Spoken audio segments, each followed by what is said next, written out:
Hello అండి, welcome back. నేను మీకు ఒక చిన్న విషయం చెప్పాలని చూస్తున్నాను.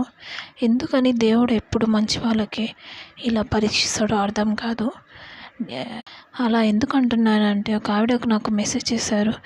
ఏంటంటే, అక్క మేము ఎంత మంచి చేసినా మమ్మల్ని శత్రువులా చూస్తున్నారు అని కామెంట్ చేసింది. సో నేను తనకి ఏం రిప్లై ఇవ్వలేక మీతోటి షేర్ చేసుకుందామని మీకు ఇలా చెప్తున్నాను.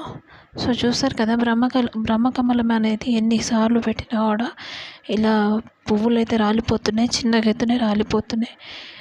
సో దీనికి ఏదైనా టిప్ ఉంటే నాకు చెప్పండి. ఇలా ఒకటి కాదు, రెండు కాదు, 3 పువ్వులు అనేది రాలిపోయాయి చిన్నగా ఉన్నప్పుడే. అవి కనీసం పెద్దగా అయితే చూద్దామని అనుకుంటే కూడా కాలేదు. సో చూసారు కదా, చెట్టు అంతా ఇలా పురుగు తినేసింది.